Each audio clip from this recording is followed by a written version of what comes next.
ताई, आता माघारीचा शेवटचा दिवस होता. आपण उमेदवारी अर्ज माघार घेतलेला नाही, आपण लढण्याचा निर्णय घेतला आहे. काय नेमकी पुढची दिशा? लढण्याचा निर्णय घेतलाय तो जिंकण्यासाठी घेतलाय. माझी लढाई ही इतका काळ आपण मला ओळखताय, पाहताय. 22 वर्ष मी या तालुक्यात आणि 13 वर्ष मुंबईत काम करणारी एक सामाजिक कार्यकर्ते म्हणून मुंबईत देखील काम केलं आणि इथेही आली. परंतु याच तालुक्याने जेव्हा मला 2002ला जिल्हा परिषदेवर निवडून दिलं आणि माझ्यासारखी मुंबईतली कार्यकर्ती ग्रामीण भागामध्ये कधी रुळली, लोकांच्या प्रेमात कधी पडली आणि मग जबाबदारीचं ओझं आणि आपल्याला हे पेलवेल का ही भीती असणारी आशा सतत सतत काम करत राहिली, कामातून शिकत राहिली. प्रशासनावरची कमांड आणि ती कशी वाढेल, लोकांना न्याय कसा देता येईल. आपण तर सत्तेत नाही, कारण जिल्हा परिषदेमध्ये सत्ता कायम राष्ट्रवादीची आणि मग त्या ठिकाणी विरोधक म्हणून काम करायचे आहे. पण प्रामाणिकपणाने काम करून जनतेचे प्रश्न सोडवायचे आहे. हा विचार ध्यानात घेऊन ही जबाबदारी जनतेचे दिलेल्या मतदारांचं ऋण फेडायचं आहे. त्यांच्या विश्वासाला कुठे तडा जाऊ नये या भावनेतून सतत काम करून पहिला मतदारसंघ, 2007ला दुसरा मतदारसंघ नारायणगाव वारुवाडी, पुन्हा तिसऱ्यांदा मतदारसंघ बदलून पुन्हा मी या मतदारसंघात ज्या मतदारसंघाची रचना बदलली, गण बदलले, पुन्हा या मतदारसंघात आले आणि पुन्हा चौथ्यांदा नारायणगाव वारुवाडीत गेले. परंतु 9 सालात मलाच ज्यांनी सांगितलं की 7 साली ज्यांनी लढवलं मला की तुम्ही इथे या आणि ह्या जिल्हा परिषदेमध्ये आपण लढावं, आमच्या गणातून आमच्या गटातून लढावं, ते सांगणारे नेते होते ज्यांनी ज्यावेळी ते आपापल्या विभागाचा सेनापती म्हणून काम करत होते. अशा बऱ्याचशा लोकांनी मला विश्वासात घेण्याचा प्रयत्न केला आणि माझ्या मनामध्ये एक भावना जागवली की तुम्ही एक चांगल्या कर्तव्यदक्ष महिला आहात आणि उद्याच्या काळामध्ये ह्या असणाऱ्या लोकांना, जनतेला तुमची गरज आहे आणि ही गरज ओळखून आपणच उद्याच्या उमेदवार आमदारकीच्या असाल, म्हणून तुम्ही आत्तापासूनच काम केलं पाहिजे आणि मतदारसंघ हाच निवडला पाहिजे. आणि म्हणून खरं तर पुन्हा आपण त्या मतदारसंघामधून निश्चितपणाने मोठ्या विजयाने विजयी झालो. तुम्हाला माहिती आहे की माझी व्हॅलिडिटीची केस मी कशी बाद व्हावी याच्यासाठी अनेक प्रयत्न झाले. त्या काळातल्या नेत्यांनी जे काही करायचे ते पाण्यात देव ठेवून केलं. परंतु जनतेचा असणारा विश्वास, माझा असणारा खरेपणा तो सिद्ध झाला आणि माझी व्हॅलिडिटी आली. व्हॅलिडिटी मी सिद्ध केली. परंतु त्यानंतर सुद्धा संघर्ष संपला नाही. ज्यांनी मला उभं केलं, ज्यांनी मला दाखवलं की तुम्हीच उद्याच्या भविष्यकार आहात, तुम्हीच उद्याच्या आमदार आहात आणि तुम्हालाच आमदार व्हायचंय, आम्ही सगळे मिळून तुम्हाला करणार आहोत, तीच 4 भावंड मला उमेदवारी पाहिजे, मला उमेदवारी पाहिजे असे स्वतःच इच्छुक झाले. आणि पुन्हा एकदा ही बाळासाहेबांची संघर्ष कन्या खऱ्या अर्थाने पुन्हा एकदा एका गर्केत सापडली. आणि मला वाटू लागलं की जे 4.5 वर्ष कुठेच नसतात, मी त्यांना विचारल्याशिवाय कारभार सुद्धा कधी हाकला नाही. प्रत्येकाला त्याच्या त्याच्या स्थानावर तो मान सन्मान दिला, तो सांगेल ते केलं. ते करण्यासाठी किती कष्ट पडले तर मी मागे नाही हटली आणि प्रत्येकाला न्याय दिला. परंतु का कुणास ठाऊक त्यांना माझी दया कधीच आली नाही. 9 साली सुद्धा त्यांनी त्याच पद्धतीने या ठिकाणी आपल्याला त्रास देण्याचा जो घाट घातला आणि त्यामुळे विरोधकांनी नाही मला पाडलं, स्वकीयांनी पाडलं. ही खंत मनात राहिली. पण जनतेचा विश्वास पाहिला, जनतेने माझ्यावर केलेलं प्रेम पाहिलं, त्या जनतेने मला 73,000 मतदान दिलं. त्या जनतेची मी कोणीतरी लागते. कारण मी त्यावेळी जर हा तालुका सोडून मुंबईकडे रवाना झाली असती, अनेकांनी तर वावट्या उठवल्या होत्या की बाई पडली ती घाटाखाली उतरेल, मुंबईकडे जाईल आणि मग काय होणार तुमचं, मतदारांना कोण सांभाळणार. आणि त्यावेळच्या नेत्यांनी, तुम्हाला माहिती आहे त्यांचा स्वभाव कसा होता, ते तर सरळच धारेवर धरणारे. मग माझ्या त्या 73,000 लोकांचं मी नुकसान तर करत नाही ना. त्या जिद्दीने मी माझ्या कुटुंबाला सांगितलं तुम्ही आता निघायचं, मला माझा लढा द्यायचा आहे. मी जिजाऊची लेका, मी सावित्रीची लेका, मी हार नाही म्हणणार. ज्या जनतेने माझ्यावर विश्वास दाखवला त्या जनतेसाठी मी स्वतःला वाहून घेतलं. आणि खऱ्या अर्थाने जनतेत वाहून घेत असताना मी माझ्या प्रामाणिकपणाला कधी धक्का लागू दिला नाही. जिल्हा परिषदेमध्ये पायरी चढली तर जाता जाताच कामाची तयारी, येताना कामं घेऊन येऊन ज्यावेळी मी लोकांची कामं करेन, कामात त्यांच्या चेहऱ्यावरचं हास्य बघेन, त्यावेळी मला खऱ्या अर्थाने खूप समाधान वाटायचं. आणि कधी इथे रमून गेली मला कळलंच नाही. पुन्हा आली 14ची निवडणूक, पुन्हा तोच प्रकार, पुन्हा ती स्थिती की ज्या वेळेला तिकीट मला म्हणणारे हे पुन्हा 4.5 वर्ष गायब.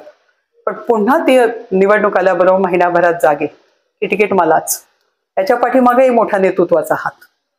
त्यांनीच सांगायचं याच्या कानात त्याच्या कानात की बाबा तुलाच तुलाच तुलाच. त्यांची संधी सांधून जायची. राहिली ताईला पुन्हा त्या गर्केत लोटायचं. ताईने सगळ्यांच्या समजुती काढायच्या. परंतु त्याही पलीकडे जाऊन दुसरा आघात झाला, तो म्हणजे रात्रीच्या 1 वाजता युती तुटली. भाजप सेनेची युती तुटली आणि मातोश्रीवरती मला वरती बोलवण्यात आलं. मला आणि सुलभाताई उबाळे आम्हा दोघांना वर बोलवलं. AB फॉर्म आमच्या हातात दिले आणि सांगितलं की तुम्ही लढायचंय. रामशेठ गावडे हुशार, ते म्हणाले युती नसेल तर आपल्याला लढायचं नाही. पण आम्ही दोघी पण वर गेलो. साहेबांचा आदेश होता, हातात AB फॉर्म घेतला. इच्छा एवढीच होती की खाली जे मागतायत त्यांना पण वर बोलवावं. पक्षाने पण कधी कधी काळजी घ्यावी की आपण ज्याला उमेदवारी देतो त्याला अडचण काही येते का, ती अडचण येऊच नाही त्याच्यासाठी आपण काही प्रयत्नशील करतो का. जसं आशाताई जेव्हा उमेदवार देते, जेव्हा ती पंचायत समिती लढवते, जेव्हा जिल्हा परिषदेच्या निवडणुका येतात, त्यावेळेला आपण विचार करतो की आपण देणारा उमेदवार त्याला काय अडचण येऊ शकते, कुठली अडचण येत असेल तर ती सोडवावी पाहिजे. कारण ते नेत्याचंच ऐकणारे लोक असतात. आणि म्हणून ज्याचं नेतृत्व जिथे आहे त्याने जर त्यावेळेला खाली, मी तरी सांगते मिलिंदजी खालच्या लोकांना वर बोलवा, त्यांना सांगा ना सत्ता आपली येणार आहे, त्यांना पण सांगा. पण तसं घडलं नाही. मिलिंद नार्वेकरांनी आम्हाला पाठच्या दाराने खाली उतरवलं, दोघींना पण, मला पण आणि सुलभाताईला पण. नाही म्हटलं तुम्ही जा, आम्ही बघतो. मला वाटलं खरोखरच ते बोलवतील, चर्चा करतील आणि कदाचित उद्याचा दिवस माझे सगळे बंधू माझ्या बरोबर असतील. पण झालं ते उलटच. युती तुटली आणि आपल्यातलाच एका बंधूने तिकीट घेतली भाजपची. आणि त्यावेळेला पुन्हा संघर्ष, पुन्हा त्या संघर्षाला सामोरे. म्हणजे विरोधक जे करू शकत नव्हता ते आतल्या आत इथे इथलीच नेते मंडळी, आपलीच नेते मंडळी, आपलेच भाऊ आपल्याला ज्या पद्धतीने घेतात ती पाहिल्यानंतर 19ला जेव्हा माझी हकालपट्टी झाली त्यावेळी मी पुन्हा सांगत होते दादांना, दादा तुमची लोकसभा होऊ द्या. दादांनी मला एक दिवस बोलवलं. साक्षीला माऊली खंडागळे आहे, गणेश कवडे आहे, नाना आहेत आणि दादानी मला रेस्ट हाऊसला बोलवलं. मला म्हणले ताई ते बघा बरं का तिकडे जरा मातोश्रीवर काय चाललंय. म्हटलं दादा काय झालं. नाही म्हटलं ते शरद सोनवणे तिकडे येत आहेत असं सांगतायत आणि मी त्याच्यात नाही. ते संजय राऊत वगैरे ते करतात सगळं ते खेळ. मी दादांना एवढंच सांगितलं, दादा काही हो, फक्त तुमची लोकसभा निघू द्या. तुमची लोकसभा झाल्यानंतर आहे ना, जरी उमेदवार इथला असला आणि आम्ही कमी पडलो तुम्हाला मतदान द्यायला तर आम्ही स्वतःच तुम्हाला तुमच्याकडे तिकीट नाही मागणार, पण आम्ही संघर्ष करू. पण तुमची निवडणूक होईपर्यंत कोणाला घेऊ नका, इनकमिंग करू नका. आम्ही जेव्हा कमी पडलो तर आम्हीच तुम्हाला विचारणार नाही, तुम्ही त्यावेळी काही करू शकता. आणि आम्हाला शेवटपर्यंत अंधारात ठेवलं. मला ठाऊक असेल वाणीसाहेब, आपण एसपेच्या उद्घाटनाला गेलो आणि त्याच्या दुसऱ्या दिवशीच इनकमिंग झालं. त्यावेळी सुद्धा मी म्हटलं तिथे रक्तच्या उन्हात म्हटलं की दादा असं काही आहे का. दादा म्हटले नाही ताई असं काहीच नाहीये, कोणीच सांगितलं तुम्हाला, असं होऊ शकत नाही, मी सांगितलं नसतं का तुम्हाला. पुन्हा घात झाला, प्रवेश झाला. तुम्हा सगळ्यांना ज्ञात आहे आशाताईने काम प्रामाणिकपणे केलं. मी कुलस्वामीच्या शपथेवर सांगेल. पण कार्यकर्त्यांनी काय केलं, कार्यकर्त्यांच्या मनाला जो धक्का लागला आणि त्याचा परिणाम आपल्याला पाहायला मिळाला. त्याच्यात अभिनेत्याची क्रेज ती एक वेगळी होती. त्या सगळ्याचा परिणाम होऊन दादासारखा 3 वेळा नेतृत्व करून निवडून येणारी छाया छत्र शिवसैनिकांचं हरपलं. मला नक्की वेदना झाल्या.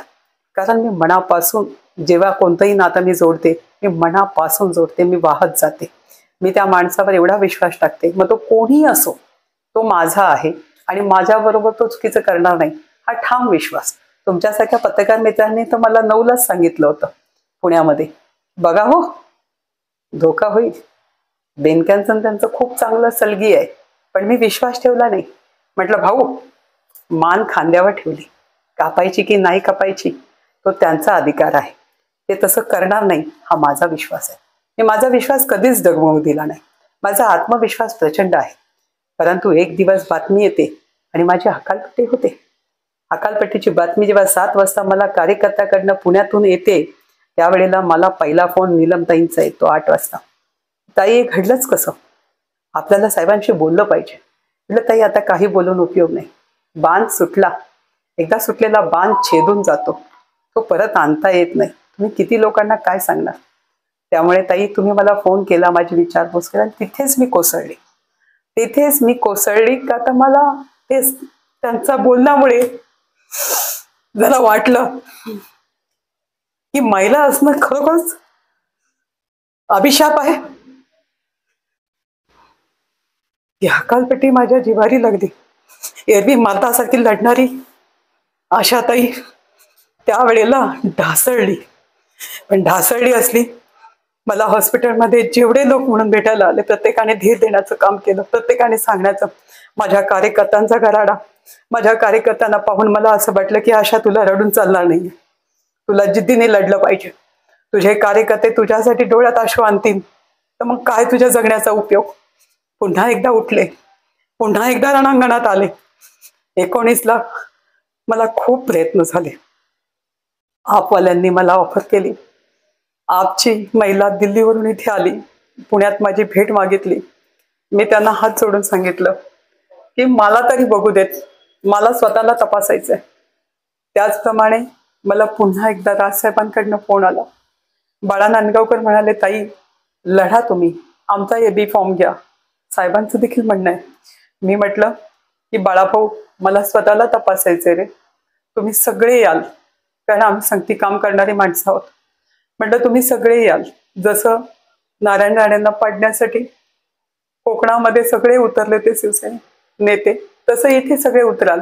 पण तो विजय कोणाचा असेल, माझी अस्मिता तर मला कळणारच नाही, कारण मी विजयी झाली असती, तेव्हा पण झाली असती. मी नुसतं AB फॉर्म लावला असताना तर संपूर्ण मनसेची टीम इथे उतरली असती. राजसाहेबांनी ती लढाई आत्मीयतेची केली असती, स्वाभिमानाची केली असती आणि मला विजयी केलं असतं. तो आशीर्वादच ठरला असता. पण मी विचार केला की प्रत्येक वेळी मी तर लादत नाही ना जनतेवर, का मी आमदार. जनतेच्या मनात काय आहे मग कोणी नसताना आपल्याला कळेल. जर जनतेला नको असेल तर आपण नाही थांबलं पाहिजे, आपण राजकारण नाही केलं पाहिजे, मग समाजकारण करू. राजकारणाची जी अभिलाषा आहे, जे स्वप्न आहे ते आपण सोडून देऊ. परंतु तुम्हीच पहा, अगदी प्रकाश आंबेडकरांनी सुद्धा मला ऑफर केली त्यावेळी, पण मी कोणाची साथ घेतली नाही. फक्त मला स्वतःला तपासायचं होतं, जनतेमध्ये मी आहे का नाही ते पाहायचं होतं. आणि म्हणून पुन्हा लढा लढले. पुन्हा लढा लढल्यानंतर आणि 50,000 क्रॉस केल्यानंतर तेव्हा माझी खिल्ली उडवत होते मागे. माझ्यासमोर तर कोणाचीच बोलायची हिंमत नाही, पण पाठीमागे माझी खिल्ली उडवत होते नेते सुद्धा, आणि ज्यांना मी घडवलं ते सुद्धा, की काय 10-15 हजाराची याच्या पुढे काय जाणार. परंतु जनतेने दाखवून दिलं आणि मी 50,000च्या पुढे गेली. आणि त्यावेळी परत एकदा आशाने विचार केला की आशा, जनता तुझ्यावर प्रेम करते, जनतेला तुझी गरज आहे. इथे मुलगी अडली तरी आशाताई, लाईट गेली तरी आशाताई, पाणी नाही आलं तरी आशाताई, DP जळाली तरी आशाताई, हॉस्पिटलला घेत नाही आशाताई, मुलीला कान नाही आशाताई, हार्टचं ऑपरेशन आशाताई. तुम्ही सांगा, योजना पाहिजेत, विहिरी पाहिजे तर आशाताई, घरकुलं पाहिजे तर आशाताई, या ठिकाणी असणारे गोठे पाहिजे तरी आशाताई, गायांना आजार आला तर आशाताई, जनावरांवर हानी आली तर आशाताई, बिबट्याने हल्ला केला तरी आशाताई. सगळीकडे पोलीस स्टेशन असेल, महसूल असेल, कुठलं कार्यालय आहे की जिथे धडक मारायला आशाताईला बोलवलं जात नाही. आणि आशाताई तिथे कमी पडते. वाणीसाहेब किती ठिकाणी गेले की सांगतात, फोन लावा, ताईला सांगा तुमची अडचण. मी कोणीही फोन लावला तर कधीही लावला, रात्रीच्या 12 वाजता सुद्धा टोलवर गाडी अडवली म्हणून सुद्धा आशाताई. मग जी आशाताई सगळीकडे आशाताई, मग आमदारकीला का आशाताई नको. आणि मी तर एकदाच म्हणते ना, मी तर एकदाच मागतेय, मला पुन्हा पुन्हा नाही व्हायचंय, मला एकदाच करा, का तर मला बदलायचंय चित्र. जसं जिल्हा परिषदेमध्ये मी एक सदस्य काय करू शकतो त्याच्या आधीचा इतिहास पहा, 2002च्या पूर्वीचा इतिहास पहा, आणि कोणीही जिल्हा परिषद सदस्य सत्तेतला दाखवा मला की ज्याने माझा उच्चांक गाठला असेल. आणि ही जिल्हा परिषद सदस्य, आमदार, खासदार सुद्धा माझी बरोबरी करून जिंकू शकत नाही. एवढी कामं, डोंगर असलेली कामांची, पण मी नुसती कामच नाही करत राहिली, विकासच नाही करत राहिली. एक स्वप्न पाहिलं होतं मी आली त्यावेळेला सीझर व्हायचे, तर सगळ्यात पहिला आरोग्याची कमिटी माझ्याकडे होती.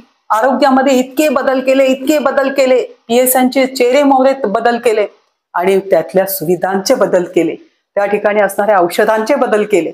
जे जे मला करता येईल, जे जे मला लोकांनी सांगितलं, जे जे सुचवलं, ते सगळं काही केलं. ऑपरेशन बंद झाली, सीझर बंद झाले, PSCला डिलेव्हऱ्या सुरू झाल्या. जिथे 2 आणि 4 डिलेव्हऱ्या होत्या ते 30-30 व्हायला लागल्या. मुलगी घरी आणली, पहिली डिलेव्हरी असली की आई बापाला काळजी वाटायची की पाची घालायची की पोरीचं सीझरचं बिल द्यायचं. तर ती समस्या सगळ्यात पहिली सोडवली. शेतकऱ्यांना औषधं वेळेवर मिळाली पाहिजे, खतं वेळेवर मिळाली पाहिजे, याच्यासाठी लढा. बांधावर खतं पोचवायचं काम सुद्धा आशाताईंनी केलं. विजेच्या प्रश्नावर काय बोलायचं? विजेच्या प्रश्नावर डीपी गेली तर 2-2 महिने डीपी येत नाही, लोक अंधारात राहतात, पाणी मिळत नाही, त्याला महिला फोन करतात, ताई डीपी जळाली हो, आमची डीपी देत नाहीत. महिना झाला, 10 दिवस झाले, 5 दिवस झाले, 2-2 तासात मी डिप्प्या बसवल्यात, पण मी कधी गागावा केला नाही, कुठेही आवाज वाजा केला नाही. आणि प्रत्येक ठिकाणी काम करत असताना फक्त येणारा व्यक्ती आणि त्याची गरज आणि त्याची असणारी समस्या ही सोडवणं हेच माझं कर्तव्य ठरलं. मी ते करत राहिली. विकास म्हणजे विकास पुरुष होतो का? राजकारणात असणारा माणूस जर फोन सुद्धा उचलत नसेल, मग त्याने जनतेला मदत कधी करायची? जर तुमची ताई, जिने अजून अष्टविनायक केलं नाही, वाटेल कोणाला खरं? वाटेल माझा जन्म वर्ली पोलीस कॅम्पमधला आहे, माझा जन्म डिपार्टमेंटची मुलगी म्हणून आहे, पण मी अजून सुद्धा गोवा बघितलेला नाही, अद्याप सुद्धा नाही. माझं पंढरपूरला 5 माळ्याची इमारत उभी राहिली, सुरुवातीला काम सुरू करायला गेले, भाई कोणालाही विचारा, आता गेल्या आठवड्यात त्याचं उद्घाटन झालं, भाऊ मी त्याचं श्रेय घ्यायला सुद्धा तिथे गेली नाही. माझा पांडुरंग, माझी विठ्ठल रुक्माई, सगळं मी जनतेमध्ये पाहते. मग तुम्ही सांगा मला अधिकार नाही का हो? आणि ज्यांना ज्यांना मी मोठं केलं, मी कधीही 15 वर्षात वाणी साहेब कधी मी कोणाला सांगायला गेली का रे बाबा मी तुझ्यासाठी ही मदत केली, तू मला आता मदत कर म्हणून? एकदा सुद्धा मी कधी कोणालाही जबरदस्ती केली नाही, कधीच सांगितलं नाही. तुम्ही 24 तास माझ्या दारात कधी अर्ध्या रात्रीला येऊन सांगायचे का ताई उद्या ते झालं पाहिजे. हक्काने तुम्ही मला, ज्या हक्काने मला वागवून घेता, वापरून घेता, एक बहीण म्हणून तुम्ही माझ्याकडे पाहता, मला ताई ताई करता, मग असं काय घडतो तर तिला आमदार होऊ द्यायचं नाही? काय मला कारण तर सांगा, उत्तर तर द्यावं त्यांनी. एकीकडे आमदार खासदार एक जिल्हा परिषद सदस्याच्या पुढे जाऊ शकत नाही, इतकी तिची ताकद आहे, ताईशिवाय काम नाही असंही म्हटलं जातं. दुसरीकडे आपण निवडून आल्यानंतर आपणच जणू राजे झालो अशा पद्धतीची तुमचा अभिभाव असतो. जिनी केलं कष्ट, जिनी तुम्हाला रात्रंदिवस देऊन स्वतः तुम्हाला त्या जागेवर बसवलं, त्याची जरा पण माणसाला जाणीव नसावी. पण आजपर्यंत जे झालं ना, इथून पुढे ते होणार नाही. मला एका कार्यकर्त्याने त्या दिवशी सांगितलं, सहज बोलला तो, आणि मला खरंच वाटलं की मी खरोखरच इतकी धैर्यवेडी झाले की मी विसरून गेले की मी मूळची कोण आहे. मला लोक वाघीण म्हणतात, रणरागिणी म्हणतात, माझे बछडे मी तसेच तयार केले. तो कार्यकर्ता मला म्हटला, ताई नवीन जोडलेला कार्यकर्ता, वर्ष झालं तो माझ्यासोबत आहे, पक्षात आला, त्याची बायको सदस्य आहे, आणि त्याने मला फोन करून सांगितलं, ताई मी ना यादी काढली आहे. म्हटलं कसली काही यादी काढली बाबा? काही फोन करायचे आहेत तुम्हाला. म्हटलं नक्की करू, दरवर्षी आपण करतो. जसं नारायणगावच्या ग्रामपंचायतीला विजयी करण्यासाठी मी 4 दिवस बसून फोनाफोनीच करत होते, का चुकलं असेल तर मी जबाबदार, भविष्याची मी गॅरंटी. तसं प्रत्येक ठिकाणी करते, नगरपालिकेला पण करते, पंचायत समितीला पण करते, जिल्हा परिषदेला पण करते. हे सगळं करत असताना त्याने मला सांगितलं, ताई ज्या लोकांची आपण कामं केली ना, त्या लोकांची मी यादी केली आहे की याचं आपण काय काम केलं, याचं काय काम केलं, आणि त्यांचे नंबर आहेत. तुम्ही फोन केलात ना तर ते आपल्यालाच मतदान करणार. तुम्हाला आमच्या गावामध्ये इथून मागे नव्हतं ना, पण इथून पुढे आता तुम्हाला 70% मतदान लोक देतील, कारण आजपर्यंत कोणीही तुमच्यासारखा इतिहास केला नाही, तो तुम्ही केलाय. कधी लाईट आमची 2-2, 4-4 वर्ष आम्ही भांडत राहिलो, पण आम्हाला पूर्ण दाबाने लाईट मिळाली नाही, वीज मिळाली नाही. पण आज आळेफाटा असेल, राजुरी असेल, या सगळ्या पट्ट्यात गेल्यापर्यंत 24 तास लाईट 3 फेजची सुद्धा चालू राहते. ही तुमची मेहरबानी. असं बायका बोलतात, तुम्ही कोणालाही जाऊन विचारा, कधी फोन करू दे, बिबट्याने हल्ला केला, किती कोणी जाऊ दे, पण ताईचीच वाट बघितली जाते. त्यात ताई आल्याशिवाय हा अधिकारी काय वटणीवर येणार नाही. ताई आल्याशिवाय मला न्याय मिळणार नाही, तहसीलदार मला दाद देणार नाही, बीडीओला ताईने सांगितल्याशिवाय तो माझं काम करणार नाही. मग भाऊ सगळं मी करायचं. मी एकच संधी मागते, मी कुठे 10टा म्हणते, मी एकच संधी मागते. हे हॉस्पिटलसाठी त्याच्यासाठी लागणारा शेतकऱ्यांच्यावर येणारा बोजा आणि त्या बोजातून त्यांना काढण्यासाठी मला मिळालेली पहिली 5 वर्ष मी आरोग्यावर काम केलं. त्याच्यानंतर 15 वर्ष मी स्टँडिंगवर होते. आत्तापर्यंत विरोधकाची धार कधी कमी केली नाही मी. जर चुकून सुद्धा या तालुक्यात आपल्याला एक सुसज्ज हॉस्पिटल पाहिजे, का उभं राहू नये? का उभं राहू नये बरं? तुमची हॉस्पिटल बंद होतील म्हणून का तुमची चालावी म्हणून? एक हॉस्पिटल तुम्ही उभारू शकत नाही. या ठिकाणी दाऱ्या घाटासाठी रात्रंदिवस मी कष्ट करते. असं नाही की मी झाल्यानंतर मी काय करेन, मी आधीच करते. आधीच माझं त्याच्यावर काम चालू आहे. नितीन गडकरींकडे भेटून मी 2 वर्षाच्या पाठपुराव्यानंतर आज जो करार झाला ना 6 महिन्यापूर्वी सह्याद्रीला राज्य सरकार आणि केंद्र सरकारचा, त्या कराराचं मी कारण आहे. मी तो करार करायला भाग पाडलं. नितीन गडकरी म्हटले, ताई तुम्ही मला 10 वेळा सांगता, तुम्ही मला 10 वेळा सांगावं अशी गरज आहे का? का बरं राज्य सरकार करार करत नाही? मी लगेच रवींद्र वायकरांकडे आली तशीच तिथून दिल्लीवरून आणि त्यांना म्हटलं की साहेब तर असं म्हणतायत, आपली शिवनेरी शिवाजी महाराज, आपण किती बोलतो शिवाजी महाराजांबद्दल, मग आम्हाला आमची स्टँड बाय लिफ्ट तरी पाहिजे, कारण लेण्याआधी ते रोपवे होऊ शकत नाही, पॉसिबल नाही, कारण तिकडच्या लोकांची अडचण आहे, त्यांचा रोजगार जाणार आहे. मग रोजगार जाणार आहे तर त्यांचा रोजगार मोडण्यापेक्षा जे शिवजयंतीला येतात, जे शिवनेरीवर येतात, तिथे वयस्कर लोकांना वाटतं आम्हालाही वरती जायचंय, आम्हालाही दर्शन घ्यायचंय. म्हणून मी साहेबांना म्हटलं आणि लगेच रवींद्र वायकरांनी त्याची दखल घेतली आणि त्याचं कागदपत्र लगेच सुरुवात झाली. 6 दिवस ते तिथे असणारे दशपुते आणि तिथले सेक्रेटरी तुम्हाला सांगतील का ताईनी तुमच्याकडे किती वेळा आल्या. ती मीटिंग सुद्धा केंद्र सरकारचे मंत्री तिकडचे सेक्रेटरी आले आणि इकडच्या महाराष्ट्र सरकारचे सेक्रेटरी यांची मीटिंग घडवून आणली. त्या मीटिंगमध्ये करार झाला आणि त्या कराराची रूपांतर नितीन गडकरी आणि इकडच्या राज्याचे बांधकाम मंत्री यांचा सह्याद्रीवर झाला. ज्या दिवशी स्वतः बाबू पाटे पण माझ्या बरोबर होता जेव्हा मुंबईला आम्ही सह्याद्रीला गेलो आणि त्या ठिकाणी सगळ्यात पहिलं जेव्हा करार करून बाहेर आले तर सत्कार मी केला साहेबांचा. आणि आमचा 2रा नंबर आहे स्टँड बाय रोपवेसाठी, शिवनेरीसाठी. तुम्ही स्वतः पाहिलंय की ह्या 5 रस्त्यावर ही असणारे शिवाजी महाराजांचा पुतळा गेल्या 15 दिवसापूर्वी काय घटना घडली असती हो? एखादा जीव गेल्यानंतर आपण जागे झालो असतो का? माझी मागणी इतकी होती की कोश्यारी साहेब आले, त्यांना सुद्धा मी सांगितलं कि आप जैसा इतनी उम्र में आप ऊपर से जाके आए, बोले ताई मैं पहाड़ी हूँ इंसान, मुझे तो कुछ भी नहीं लगा. परंतु आपल्या आमदाराच्या चेहऱ्यावरचा घाम बघून आणि हे बघून असं वाटलं की खरोखरच हा माणूस या वयात सुद्धा इतका फिट आहे की तो जाऊन आल्यानंतर त्यांनी असं रिॲक्शन दिली. आम्ही जेवायला बसलो तेव्हा ते सांगायला लागले.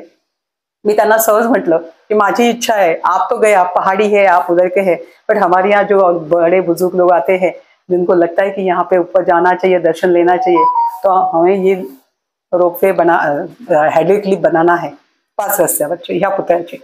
त्यांनी सांगितलं उसमें मुश्किल क्या है. त्यांनी लगेच मुख्य सचिवांना पत्र लिहायला सांगितलं. ते पत्र सुद्धा माझ्याकडे आहे.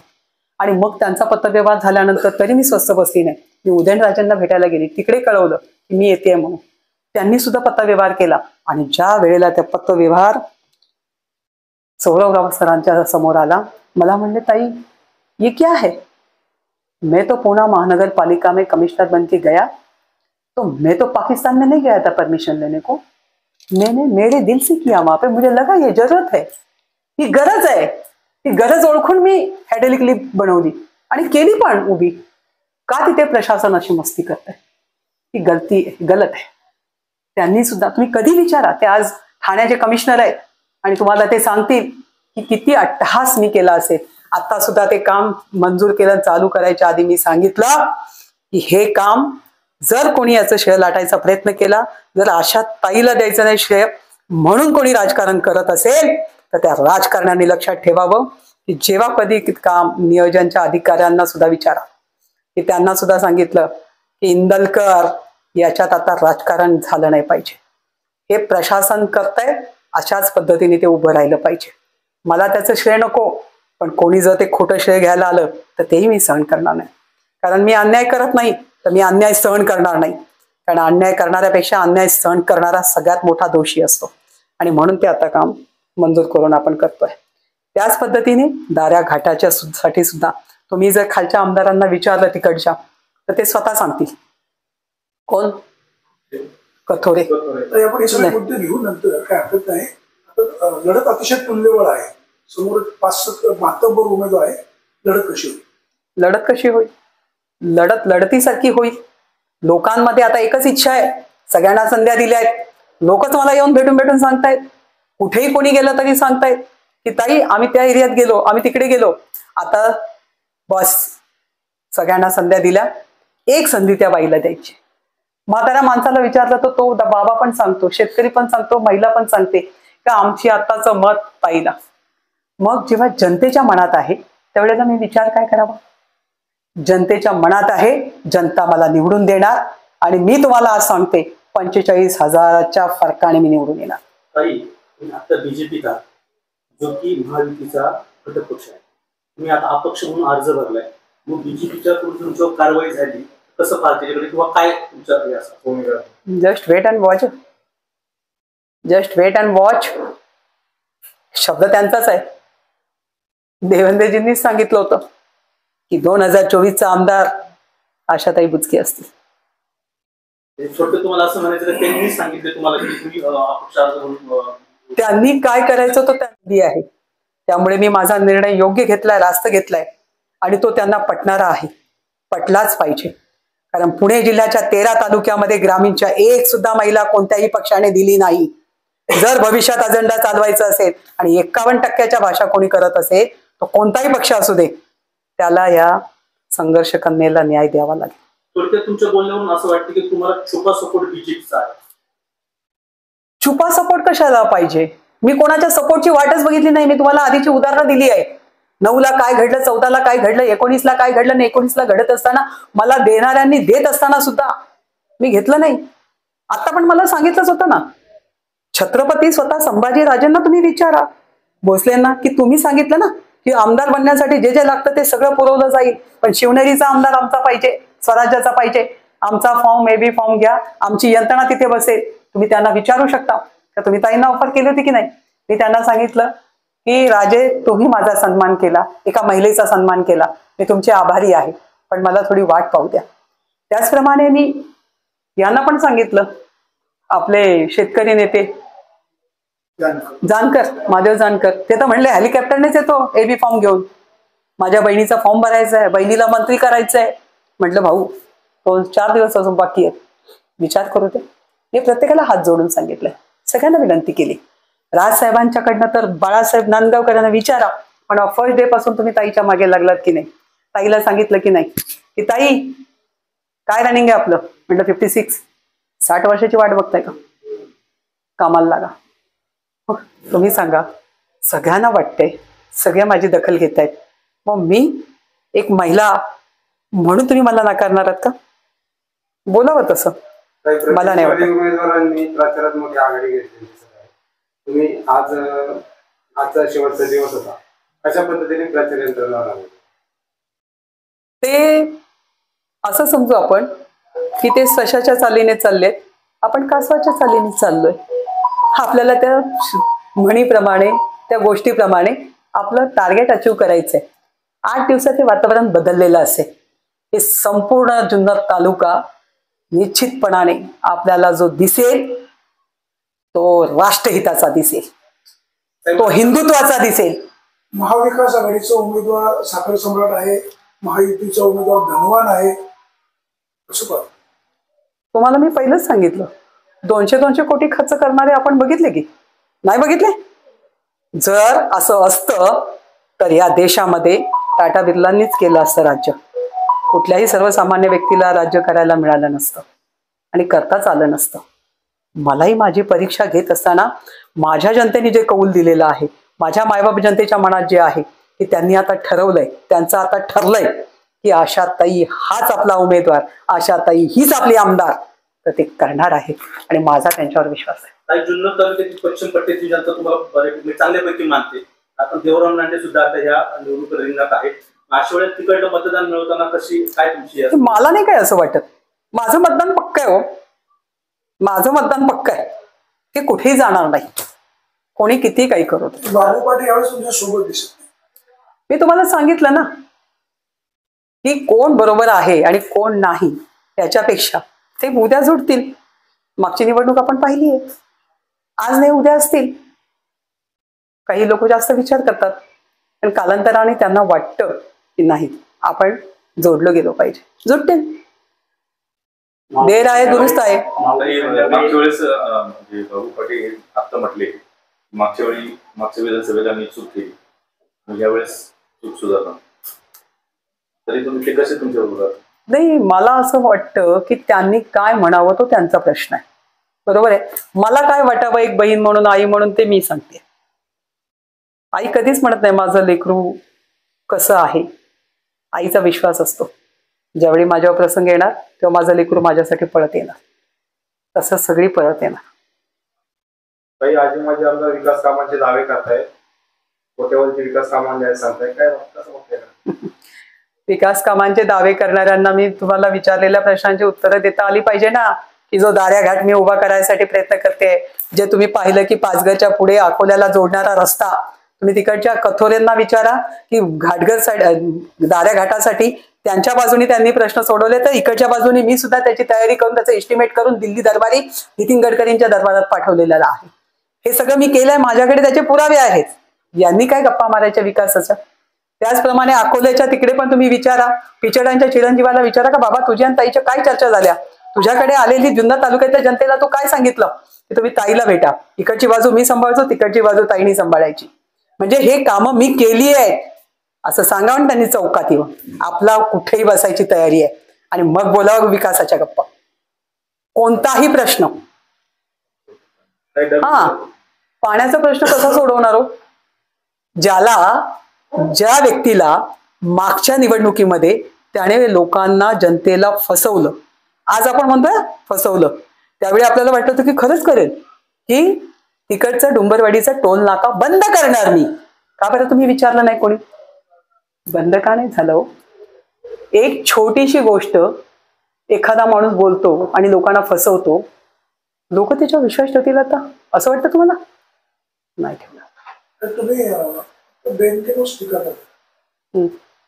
नाही, अजिबात नाही. मी कोणावरच टीका करणार नाही. मला टीका करायची गरज नाही. मला गरज आहे टीका करायची? मी तुम्हाला माझा इतिहास आणि माझी कामं सांगायला गेली तर तेच सांगता सांगता मला पुरं पडणार नाही.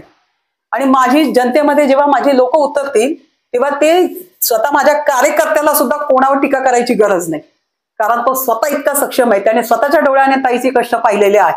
तर मला टीका करायला वेळच नाहीये. हा, ते कपडे फाडतील एकामेकाचे, ते एकही असं बिन कपडे फाडता राहणार नाही, पण मला गरज नाही कोणावर टीका करायची. मागच्या पंचवार्षिकला तुम्ही उभे राहिल्यामुळे त्याचा फायदा अतुल बेनके यांना झाला असं पूर्ण तालुक्यात चर्चा होती. ह्या वेळेला कोणाचा फायदा कोणाला होईल असं वाटतं तुम्हाला? मला वाटतं की आता पंचरंगी लढत आहे, ही पंचरंगी लढत आहे ना, याच्यामध्ये आशाताई सोडून कोणाचाच फायदा नाही. कोणी किती गणित बांधा, ती गणित चूकच होणार आहे. बरोबर आशाताईच राहणार आहे. डमी उमेदवारांची चर्चा आहे, 2 डमी उमेदवार उभे केलेले आहेत, याकडे कसं बघता? ह्या रणनीत्या करायची जेव्हा वेळ येते तेव्हा आपण समजून जायचं, ज्याला हारायची चिंता आहे तोच हे उद्योग करतो. जर सरळ आहे आपण, आपल्याला कशाला भीती पाहिजे? हे कोण करतं? हे सगळ्या गोष्टी, रोप आरोप प्रत्यारोप, चुकीचं काही, हे सगळे डाव पेज, हे सगळे आपण नाही करणार. हे त्यांच्यातच चालू द्या. तुम्ही त्यांनाच ती प्रश्न विचारा. मला ह्या सगळ्याची गरज नाही. मी एकदम प्लेन आहे. मी केलेलं कार्य सांगता सांगताच मला 15 दिवस पुरायचे नाही आणि मी काय करणार आहे त्याच्याकडे लक्ष द्या. 2019ला माऊली खंडाळे तुमच्या बरोबर होते, तुम्ही त्यांना शब्द दिला होता 2024ला भाऊ तुम्ही उभे राहिले, तुम्ही तुम्हाला मदत करेन. अपक्ष होते मी, पक्षातून हकालपट्टी झाली होती. काय पत्रकार कशी माहिती ठेवता तुम्ही राव? ते म्हणायचा प्रश्न येतो कुठे? मी अपक्ष होते, ते त्यांच्या पक्षाचं काम करणार होते का माझं? सगळ्यांना जस्ट वेट अँड वॉच. प्रचाराचा नारळ कधी वाढवला? प्रचाराचा नारळ शुभारंभ कधी? सुरू उद्या सकाळी ब्रह्मनाथाचं दर्शन घेऊन सुरू. पक्ष श्रेष्ठ काय कॉन्टॅक्ट केला नाही. कशासाठी? माघार घ्या. नाही.